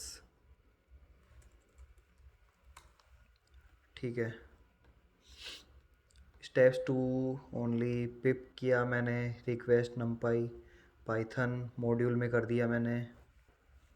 फिर उसके बाद ये क्या बोल रहा है, -T organize your layer lambda layers require specific zip -R exclude .py.cache tips to reduce size. ठीक है यार, ये ना थोड़ा instead give me some another small module to test lambda layers. ठीक है यार, मैं अभी रेस्पॉन्स वाला इग्नोर मार रहा हूँ, हम कोई और मॉड्यूल देखते हैं। ये इसने रिक्वेस्ट्स का एक मॉड्यूल बताया है, तो मैं वापस से क्या करता हूँ, यहाँ पे आऊँगा मेरे क्लाउड शेल में। आपको अगर लेयर्स आता है यार, अगर इसका आइडिया है तो आप ये वाला पार्ट ना स्किप कर सकते हो वीडियो का। RM-RF स्टार कर देता हूँ, और स्क्रीन को करते हैं क्लियर। मैं फिर से बनाऊँगा पाइथन का फोल्डर, CD में पाइथन। ठीक है, पाइथन के अंदर आ गया, और उसके बाद मैं क्या कर दूँ, पिप इंस्टॉल -T डॉट। ठीक है, ये इसको लेयर्स सॉरी रिक्वेस्ट को इंस्टॉल कर रहा है। अब क्या करना है मुझे, request layer dot zip Python. ठीक है, मैं इसे जिप कर देता हूँ। पिप्स डिपेंडेंसी, ओहो, मैं एक बार pip3 यूज़ करूँगा इसके लिए।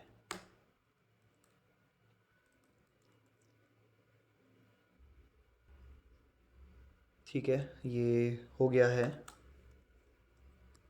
क्लियर कर देता हूँ मैं इसे, बाहर आता हूँ, सी डी डॉट डॉट, और यहाँ पे पेस्ट करता हूँ मैं ये जिप करने वाला पार्ट। ठीक है, ये मेरा जिप हो गया, एलएस करता हूँ मैं। अब वापस से मैं अपनी वही कमांड चलाऊँगा, copy S3 URI AWS S3 CP request REQU। यार ये तो काफ़ी बड़ा है, मैं इसे यहाँ से कॉपी मार लेता हूँ, कॉपी,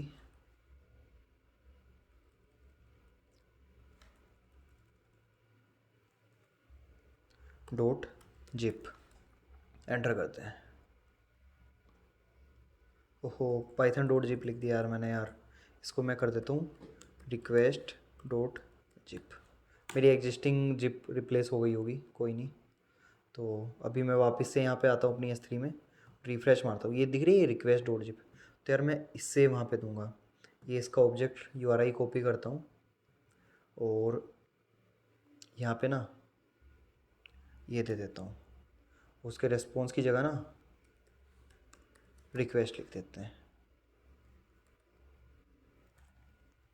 उसे दोबारा से क्रिएट करने का ट्राई करते हैं, होपफुली इस बार ये क्रिएट हो जाना चाहिए और इसमें कोई इशू नहीं आना चाहिए। तो देख सकते हैं आप, जैसे कि आपकी ये लेयर ना क्रिएट हो चुकी है। अब लेयर क्रिएट होने के बाद मैं वापस से अपने फंक्शंस में आऊँगा। फंक्शंस में आने के बाद मैं अपना फाइंड एक्स का फंक्शन ओपन करूँगा। उसमें सबसे नीचे ना यहाँ पे अब देखो, ऐड लेयर में करोगे ना आपको लेयर लिस्ट हो जाएगी यहाँ पे। तो कस्टम लेयर्स में आओगे, ये देखो ये दिख रही है रिक्वेस्ट लेयर। अब इसका वर्जन दे दो, वर्जन ना अभी 1 है यार मेरी लेयर का। आप लेयर्स में मल्टीपल वर्जन ऐड कर सकते हो। और अभी इसे टेस्ट करने का भी दिया होगा लेमडा ने, इंपोर्ट रिक्वेस्ट। ठीक है, मैं ये ऐड करता हूँ। और यार होपफुली ये चल जाना चाहिए, अगर कुछ इशू आएगा तो वो शायद से इन्वायरमेंट का होगा, लेकिन आपको समझ में आ गया होगा क्योंकि मैंने अभी पाइथन 3.12 यूज़ किया है और डिफ़ॉल्ट यार मैंने क्लाउड शेल से ही कर लिया। अब देख, एक मिनट, ये क्या दिक्कत आ रही है, मैं दोबारा से रिफ़्रेश कर लेता हूँ पेज को।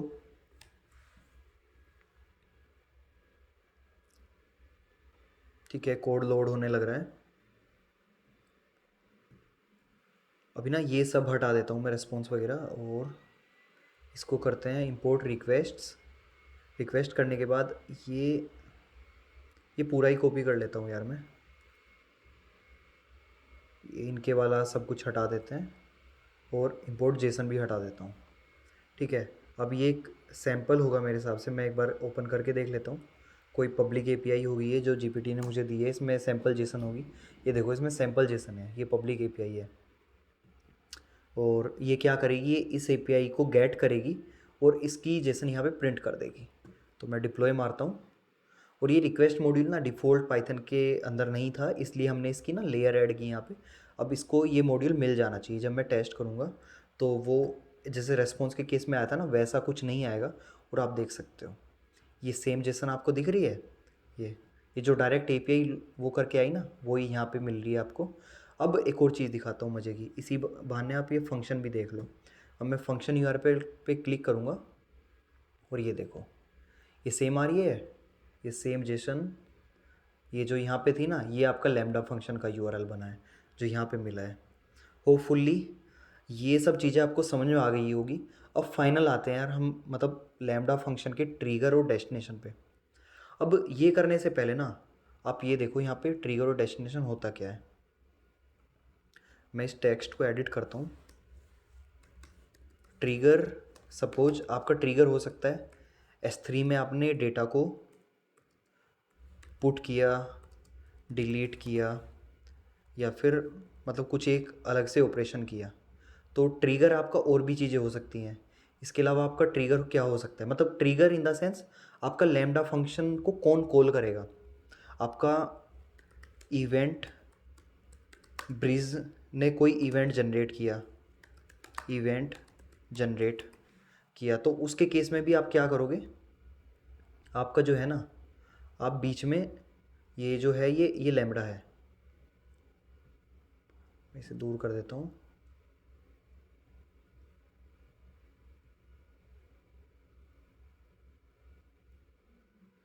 ये आपका लैम्डा है, लैम्डा फंक्शन। और अब क्या करोगे, ये जो ट्रिगर है ना, ये इस लैम्डा को कॉल करेगा। अब क्या करोगे इसके बाद, लैम्डा कॉल होने के बाद ये इधर क्या होगा आपका, ये ना डेस्टिनेशन होगा। डेस्टिनेशन क्या हो सकता है आपका, एस क्यू एस हो सकता है, एस एन एस हो सकता है, S3 हो सकता है, या फिर कोई और लैम्डा फंक्शन। वो आपकी रिक्वायरमेंट के बेस पे मैटर करता है, उसके बेसिस पे डिपेंड करता है। अब क्या करेगा, जैसे ट्रिगर इस लैम्डा को किया, आप इस ये ट्रिगर आपको कुछ इवेंट देगा यहाँ पे, और इवेंट देने के बाद आप उस इवेंट को प्रोसेस करोगे और आप डेस्टिनेशन पे भेजोगे। ठीक है, तो क्या मिलेगा यहाँ पे आपको इवेंट मिलेगा, जो इवेंट आप वहाँ पे प्रिंट करा के देख रहे थे, और वही इवेंट फिर आप प्रोसेस करके वो आगे पास करोगे। तो ये इस तरीके से आपकी प्रोसेस यहाँ पे काम करती है, ट्रिगर और डेस्टिनेशन की। अभी यहाँ पे मैं ऐड ट्रिगर कर लेता हूँ। सोर्स देखो, ये कितने सारे सोर्स हैं आपके, एपीआई गेटवे के थ्रू लैम्डा कर सकते हो, application load balancer, cloud front, S3, SNS, SQS, मतलब बहुत सारी चीज़ें हैं यार। तो मैं सबसे आसान लेता हूँ जो नॉर्मली सब यूज़ करते हैं। ठीक है, और एक और चीज़ है, लैम्डा में ना दो चीज़ें होती हैं, असिंक्रोनस और इवेंट सोर्स मैपिंग। अब देखो यार, असिंक्रोनस क्या होता है, असिंक्रोनस होता है कि आपका लैम्डा फंक्शन ना तभी कॉल होगा जब मतलब कोई सर्विस उसे ट्रिगर करेगी।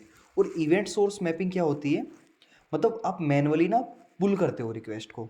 आप कुछ कुछ टाइम बाद मतलब आप जाओगे, आपका लैम्डा फंक्शन देखेगा, अच्छा मेरे पास कोई इवेंट आया, कुछ वैसे टाइप से हुआ, तो मुझे एक्शन परफॉर्म करना है, तो मतलब ये वैसे वाली चीज़ है। तो अभी S3 खाली असिंक्रोनस है।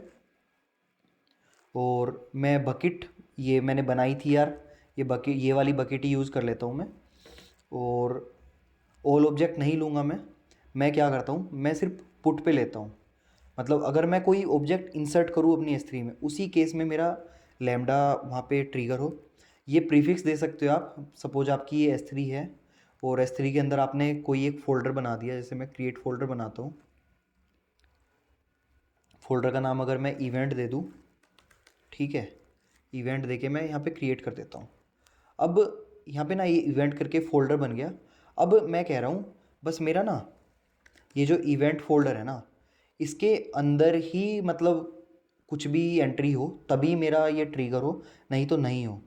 ठीक है, ये मुझे रिकर्सिव इन्वोकेशन की वार्निंग दे रहा है। अगर मैं डेस्टिनेशन भी सेम बकेट यूज़ करूँगा ना, तो मेरा जो लैम्डा है वो रिकर्सिवली इन्वोक हो सकता है, क्योंकि यार बात वही आ जाएगी ना, यहाँ पे लूप बन जाएगा। यहाँ पे ये टारगेट हुआ S3 में, इवेंट गया, डेस्टिनेशन S3 भी सेम थी, तो वापस से इसने फिर लैम्डा को इन्वोक कर दिया। लैम्डा इन्वोक हुआ, लैम्डा इन्वोक होने के बाद फिर इवेंट गया, फिर S3 में गया, फिर लैम्डा इन्वोक हुआ, तो लूप बन जाएगा। तो लूप का आपको बहुत ध्यान रखना होता है। तो हमेशा ट्राई करो कि अगर S3 बकेट है तो डेस्टिनेशन S3 डिफरेंट हो। इसके बाद मैं ऐड कर देता हूँ। वैसे देखो अभी मैं ना इवेंट लिया है यहाँ पे, तो ये क्या बोल रहा है, an error occurred when creating the trigger, unable to validate the following destination configurations. तो ये क्या बोल रहा है, इवेंट टाइप मैंने पुट ले लिया। वैसे इसकी तो कोई दिक्कत नहीं होनी चाहिए, तो एक बार देख लेते हैं, मैं फिर से ऐड करके देखता हूँ। ओहो, इसकी दिक्कत थी। तो मैं क्या करता हूँ, मैं देखता हूँ मैंने कहाँ गलती की थी। वापस से यहाँ पे आया, मैं इसको एडिट करूँगा। ये देखो अब यहाँ पे ट्रिगर्स दिख रहा था ना कॉन्फ़िगरेशन में, इसमें यहाँ पे ऑप्शन आ गया। इसको एडिट करते हैं। वो मैंने लास्ट में स्लैश दे दिया था, तो मैं क्या करता हूँ, मैं स्टार्टिंग में देता हूँ। स्टार्टिंग में प्रीफिक्स में दे के देखता हूँ सेव करके, ये हो जाना चाहिए। ठीक है, ये हो गया। अब ये क्या, जहाँ तक मुझे समझ में आ रहा है इसका मतलब ये है, अगर मैं इस फोल्डर के अंदर कुछ भी डालूंगा ना तो ये ट्रिगर होगा, और बाहर डालूंगा तो नहीं होगा। तो हम देख लेते हैं।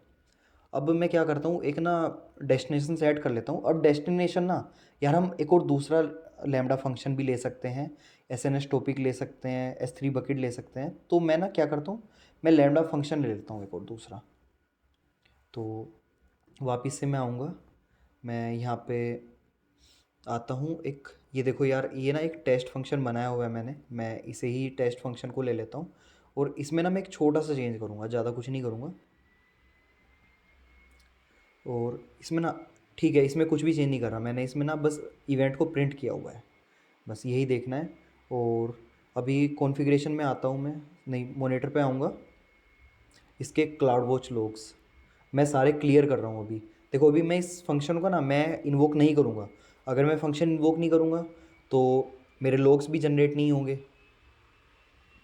तो अभी ना मेरे पास 3 लॉग स्ट्रीम है, मैं तीनों को डिलीट कर देता हूँ। और अब मैं देखूँगा मेरा लैम्बडा जो है वो इन्वोक करेगा S3 में एंट्री होने के बाद मेरे दूसरे फंक्शन को या नहीं करेगा। ठीक है, ये मेरा फंक्शन है, ये इसके क्लाउड वॉच लॉग्स हैं टेस्ट फंक्शन के। अभी इसके पास कोई इन्वोकेशन नहीं है, तो मैं अपने वापस से आता हूँ फाइंड एक्स के इसमें और ऑन सक्सेस पे करता हूँ मैं इसे। असिंक्रोनस ही रखूँगा मैं, इवेंट सोर्स मैपिंग नहीं रखूँगा। और यहाँ पे करता हूँ लैम्बडा सेलेक्ट। बाकी आपको नोटिफिकेशन भेजनी है, किसी को मेल भेजना है तो या इवेंट्स की एंट्री करनी है और SQS क्यू या टॉपिक, ये इनकी अलग से वीडियो बना दूंगा मैं, तो वो सब ले सकते हो। Destination function test function select करूँगा मैं। परमिशन यार देखो ये बोल रहा है अगर आपके पास जो करंट रोल है अगर उससे परमिशन नहीं है ना तो उसकी परमिशन मैं ऑटोमेटिक मॉडिफाई कर दूंगा। अगर नहीं करेगा तो यार हम ऐड कर लेंगे, वो कोई दिक्कत वाली बात नहीं है। तो इसे सेव करता हूँ मैं।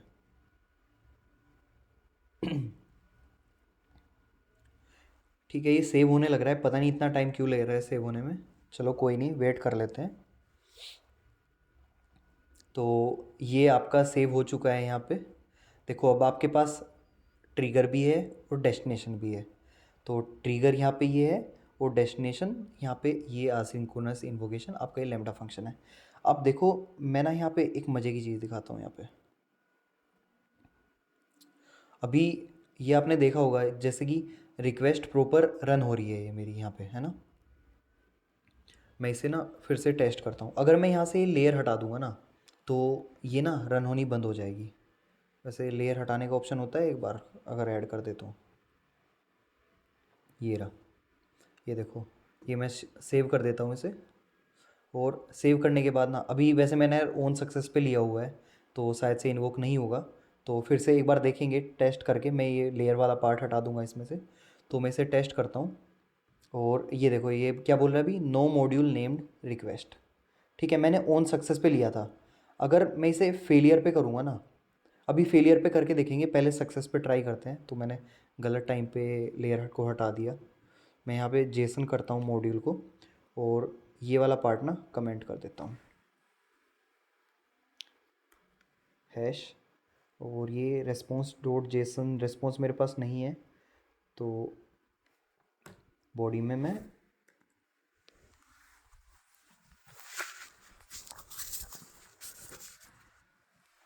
मेरे पास रेस्पॉन्स डॉट जेसन नहीं है तो बॉडी में मैं हेलो फ्रॉम लैम्बडा 1 ये प्रिंट करा देता हूँ। ठीक है, ये प्रिंट कराने के बाद मैं क्या करूँगा, इसे डिप्लॉय मारूँगा। ठीक है, मेरा फंक्शन डिप्लॉय हो गया। अब मैं फिर से इसे टेस्ट करता हूँ। टेस्ट करने से पहले ये देखो मैं इसे रिफ़्रेश कर रहा हूँ, ये देखो अभी कोई भी इन्वोकेशन यहाँ पे नहीं है ना टेस्ट फंक्शन की यहाँ पे। तो मैं वापस से आता हूँ और यहाँ पे एक बार इसे टेस्ट करके देख लेता हूँ। ये मेरा फंक्शन टेस्ट हो गया, हेलो फ्रॉम लैम्बडा 1। ठीक है, सही चल गया। अब मैं क्या करता हूँ, अब ना मैं अपने S3 में एक सैम्पल फाइल अपलोड मारूँगा। तो क्या होगा, जैसे ही मैं इसमें सैम्पल फाइल अपलोड करूँगा ना तो ये मेरा फंक्शन ट्रिगर होगा, ये लैम्बडा फंक्शन। और ये फंक्शन क्या करेगा, ये फंक्शन फिर इस दूसरे लैम्बडा को ट्रिगर करेगा। तो अभी क्या करता हूँ मैं फिर से एक बार ये रिफ़्रेश करता हूँ, अभी कुछ नहीं है। तो मैं यहाँ पे इवेंट वाले इसमें आया फोल्डर में। अब यहाँ से ना मैं कुछ अपलोड करता हूँ, कोई एक सैम्पल फाइल जो मेरे सिस्टम में रखी होगी।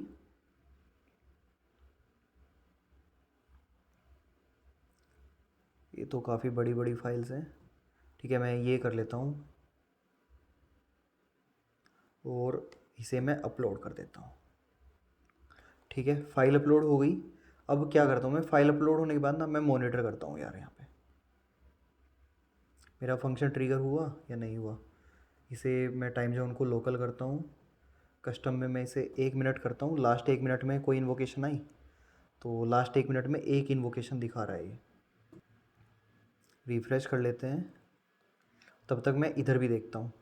ये जो मेरा टेस्ट फंक्शन है ना इसमें भी मैं वही करूँगा लोकल टाइम जोन, यहाँ पे 1 मिनट करता हूँ। इसको तो मैंने इन्वोक नहीं किया, और इसे रिफ़्रेश करके देखता हूँ मैं, इसमें कोई इन्वोकेशन आई? नहीं, अभी तक ये इन्वोक नहीं हुआ। या तो मेरे ट्रिगर में कोई दिक्कत हो सकती है, ये इन्वोक नहीं हुआ, तो यहाँ पे क्लाउड वॉच में भी कुछ नहीं आया होगा, या फिर ये थोड़ा टाइम लेगा। दो में से एक काम होगा यहाँ पे। ठीक है, अभी कोई इन्वोकेशन तो इसमें लग नहीं रही है। एक बार मैं ना इसमें क्लाउड वॉच लॉग्स भी चेक कर लेता हूँ।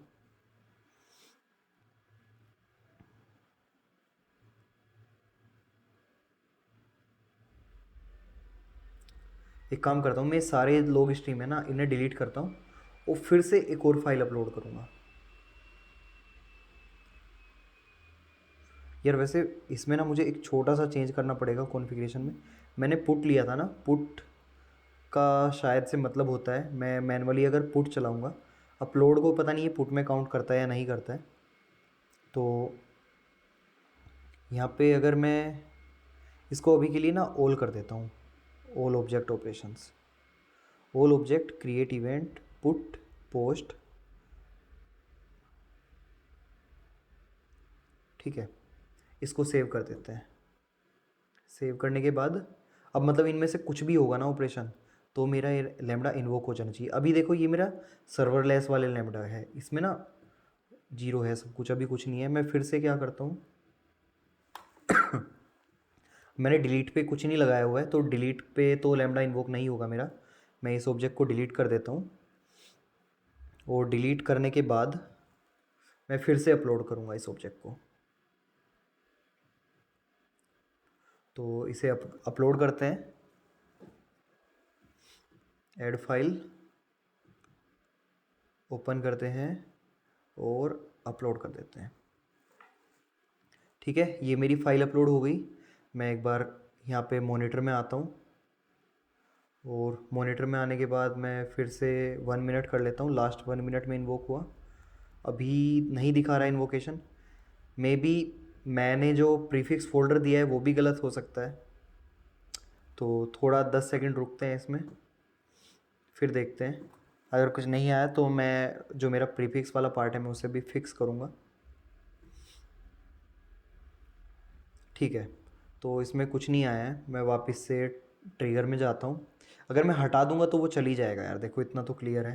लेकिन मैं दिखाना चाह रहा हूँ कि प्रीफिक्स भी चल जाए, तो मैं ना स्टार्टिंग में से इसे हटा देता हूँ। अब ये बोल रहा है enter a single optional prefix to limit the notification object, control X. ठीक है, ये इस टाइप से बोल रहा है। अगर ऐसे दे रहा हूँ तो मैं एरर आ रहा है। नहीं, एरर नहीं आया यार। ठीक है, इस बार तो पक्का ही चल जाना चाहिए भाई। नहीं चला तो फिर तो कुछ नहीं कर सकते हम, बाकी रिजोल्व ही करेंगे यार। और जब तक यार एक दो इशू ना आए तो फिर क्या ही मज़ा है। तो अभी करते हैं हम वापस से परमानेंटली डिलीट, और डिलीट ऑब्जेक्ट। वैसे मुझे लग रहा है यार ये वीडियो ना काफ़ी लंबी बन चुकी है अपनी। मैं यहाँ पे ऐड फाइल्स करता हूँ, फिर से इस फाइल को अपलोड करता हूँ, ओपन और अपलोड। ठीक है, मेरे सिस्टम के पंखे की आवाज़ भी सुनने लग रही होगी भाई। सिस्टम भी बोल रहा है बस कर भाई, बहुत लंबी हो गई वीडियो। मेरा भी गला दर्द करने लगा यार। तो अभी फिर से मॉनिटर में आता हूँ मैं, और मॉनिटर में आके ना यहाँ पे कस्टम में 1 मिनट किया, और रिफ़्रेश करते हैं। यार ये तो मतलब हमारे साथ बहुत बुरा हो रहा है। यहाँ पे ये ट्रिगर काम क्यों नहीं कर रहा है इसका? मैं कुछ तो मिस कर रहा हूँ शायद से, मतलब जो वीडियो देख रहा है उसने नोटिस कर भी लिया होगा। अभी के लिए मैं क्या करता हूँ, मैं ट्रिगर में ना यार ये प्रीफिक्स वाला जो पार्ट है ना, ये हटा ही दे रहा हूँ मैं। ठीक है, प्रीफिक्स मैंने हटा दिया, और वैसे क्या नाम था इसका, इवेंट ही था। ठीक है, प्रीफिक्स हटा दिया है, सफिक्स कुछ नहीं है इसमें। मेरी बकेट ये है, इसमें क्या करता हूँ मैं, ऑल ऑब्जेक्ट क्रिएट इवेंट है। ठीक है, सारे क्रिएट इवेंट दे दिए मैंने, और अभी सेव करता हूँ। ठीक है, सेव कर दिया। मैं फिर से अपलोड करूँगा, ऐड फाइल्स, एक इमेज डाल के देखता हूँ मैं, अपलोड करता हूँ और अभी एक बार मॉनिटर में चेक करता हूँ, इस बार कुछ आया?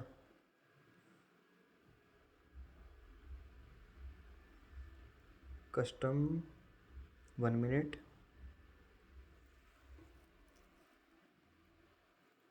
लॉग्स में कुछ, वाह क्या बात है। देखो यार कि ना लॉग में एक लॉग जनरेट हो गया है, तो इस बार हमारा वो काम कर गया जो हमने फ़ाइल अपलोड की थी। फ़ाइल अपलोड करने के बाद लॉग आपका जनरेट हुआ और यहाँ से शायद से इसमें भी आ जाएगा रिफ़्रेश करने पे। ये इन्वोकेशन ये थोड़ा टाइम लेती है शायद से, लेकिन अब अगर मैं ये रिफ़्रेश करके ये देखता हूँ ये भी मेरा कॉल हुआ या नहीं हुआ। ये देखो यार, ये जो टेस्ट फंक्शन है ना, ये भी मेरा अपने आप इन्वोक हो गया, जो कि मेरा डेस्टिनेशन था। और इसमें ना मैंने इवेंट प्रिंट कराया था। अब देखो इसको क्या इवेंट मिला, यहाँ देखो ये दिख रहा है, फाइंड एक्स सर्वरलेस फंक्शन 1। तो इसके इवेंट में ये फंक्शन 1 की चीज़ें पास होके आई हैं यहाँ पे, ये देख सकते हैं, name lambda bucket find x, ठीक है, ओनर आईडी हो गई, और इसका status code payload hello from lambda 1, ये दिख रहा है। तो ये चीज़ें आपको समझ में आ गई होंगी। अगर मैं इधर रिफ़्रेश करूँ, यार इधर पता नहीं क्या हो रहा है, इतना टाइम क्यों ले रहा है दिखाने में। यहाँ पे इसे दिखाना चाहिए था इन्वोकेशन में, ये शायद से ये चीज़ थोड़ा टाइम लेती होगी। मैं इसको 5 मिनट कर देता हूँ, ठीक है, कोई नहीं यार, मैट्रिक्स में तो नहीं आ रहा, ये थोड़ी लेट होगा शायद से। बाकी आप यहाँ पे देख सकते हो लॉग्स जनरेट हो रहे हैं और इधर भी ये चीज़ जनरेट हो रही है। तो मेरे हिसाब से यार मैंने ना मतलब लैम्डा में ऑलमोस्ट एवरीथिंग आपको एक्सप्लेन कर दी है। और अगर आपको लगता है यार मैंने कुछ मिस कर दिया, कुछ रह गया, तो आप मुझे बता सकते हो कमेंट करके। तो मैं नेक्स्ट जो लैम्डा की वीडियो सीरीज़ लेके आने वाला हूँ उसमें मैं वो चीज़ें भी इंक्लूड कर दूँगा। और बाकी और तो क्या ही बोलूँ, इसी के साथ यार मैं भी अब लैपटॉप बंद करने वाला हूँ, अब सोने वाला हूँ। ठीक है, टाटा बाय बाय, नेक्स्ट वीडियो में मिलेंगे। I'm the girl that they don't talk about, quiet with a big mouth.